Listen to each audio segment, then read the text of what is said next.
Once upon a time, in a kingdom known by all as Salako, there resided a very wealthy and influential family well known as the Emekas. The Emekas were so wealthy and owned more lands than the kingdom itself. It was rumored that their ancestors were very fortunate to discover gold on their land, which they sold to the Westerners. They were so rich that they were given more respect than the king of Salako. The Emekas lived in a very big mansion built in Salako. The mansion contained so many chambers that it could accommodate the whole community. It was bigger and more beautiful than the palace itself.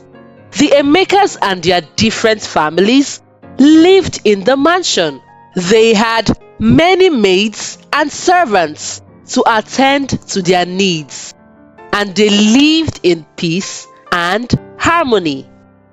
In the mansion were 10 families who were all under the leadership of the eldest and richest son called Ifeanyi. However, Ifeanyi was uneducated, so he married a very beautiful woman called Angela. Unlike the other women in the family, Angela was very intelligent, so Ifeanyi trusted her with the affairs and finances of the mansion. But Angela was equally arrogant and pompous because she knew she was more intelligent than the other women in the family. She treated them harshly, so they feared her. They had to beg her for everything because she was the wife of the eldest son, and their husbands were the younger brothers of her husband. Angela had maids and servants for everything she wanted, so she lived like a queen. She was impatient and cruel to anyone who dared to disrespect her. Everyone in the mansion was aware of her superiority, and her dominance extended to the people of Salako. She rarely left the mansion, but whenever she entered the kingdom, everyone feared and trembled at her presence, as if she was the queen of the village. Even the king of Salako kingdom respected her personality. Angela had everything she wanted, except for one thing: a child of her own. She was barren and had no child. She had tried with her husband Ifeanyi for many years, but she couldn't get pregnant. They had both visited all the physicians, all the best doctors in Salako kingdom, and even the neighboring kingdoms, but none of them could provide a solution to her barrenness. This was one of the reasons Angela was very bitter towards the other women in the house.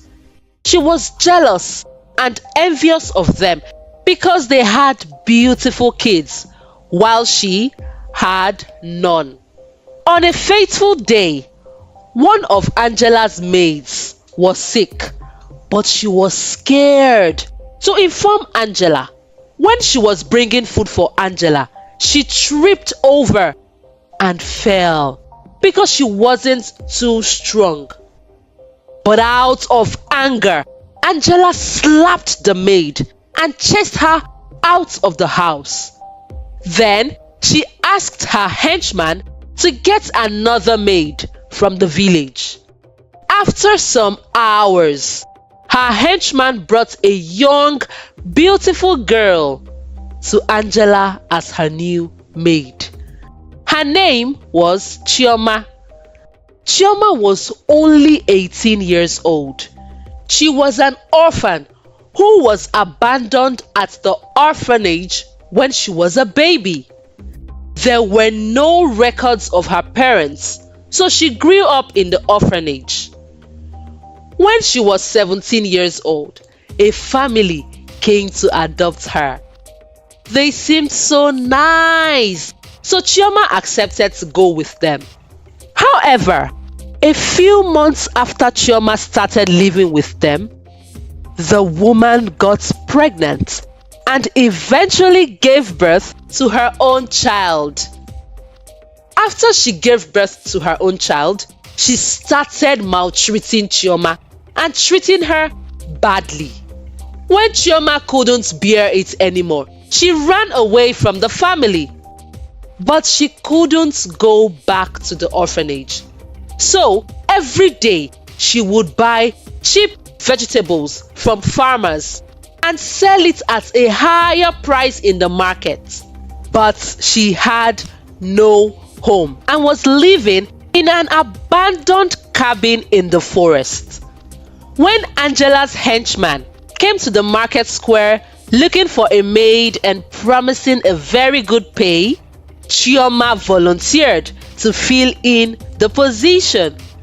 But she had no idea that she would be the maid to Angela, the most feared woman in all of Salako Kingdom. Unlike the other maids Angela had, Chioma was different. When the other maids were in the company of each other, laughing and gisting and chatting away, Chioma would be seated at a corner all by herself, and this made Angela dislike her. Angela felt Chioma was being proud and arrogant. She didn't know that Chioma had a very difficult and isolated childhood. At every slight mistake, Angela would pounce on Chioma and give her a slap or a beating. Chioma wanted to leave. But compared to the cabin where she lived and was selling vegetables under the hot sun every day, enduring Angela's brutality seemed a better option. One day, Angela wanted to have a warm bath, so she instructed Chioma to fetch some hot water for her. Chioma fetched a kettle of hot water as instructed, but while she was pouring the water into the bathtub, Angela dipped her hand into the water and flared up in anger. She screamed at Chioma that the water was too hot, and out of anger, she collected the kettle of hot water and splashed it on Chioma's body. Chioma started screaming in pain and quickly removed her gown. As Angela watched her wail, she saw a birthmark on Chioma's back. The other maids came to rescue Chioma and rushed her to the hospital. But Angela stood frozen at the spot. The birthmark she saw on Chioma's back took her far back into her bitter past and a secret which she has hidden for many years. Angela wasn't born barren. When she was a teenager, she was sent to live with her aunt. But Angela was so beautiful that her aunt's husband started making advances at her.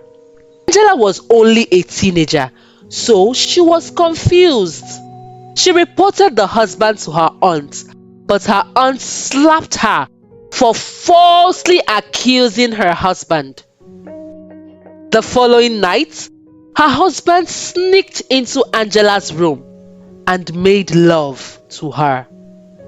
It resulted in a pregnancy, and so her aunt chased her out of the house.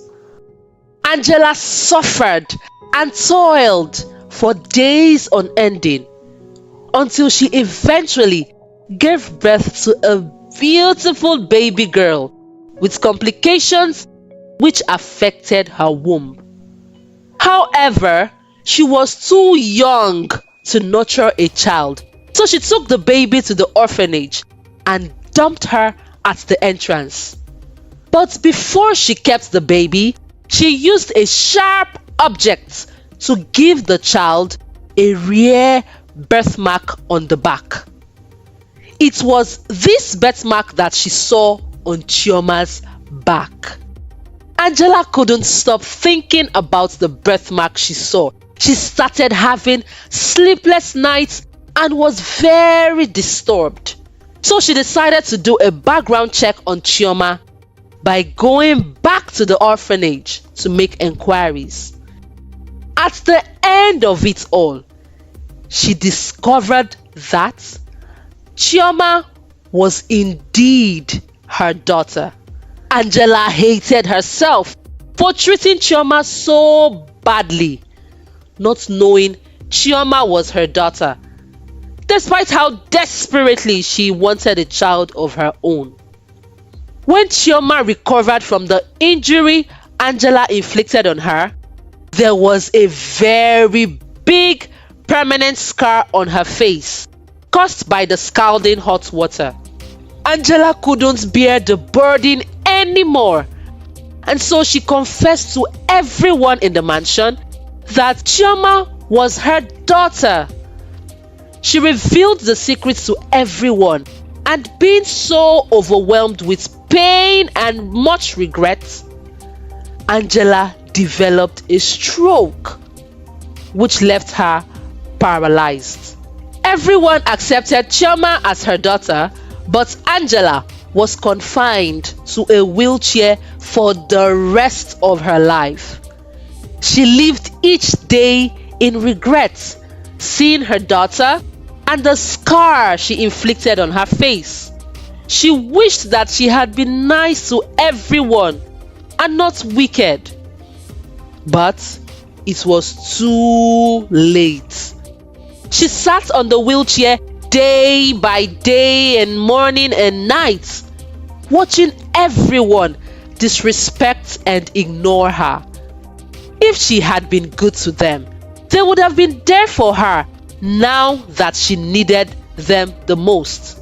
And if she had been nice to Chioma, her dream of having a child of her own would have been fulfilled positively.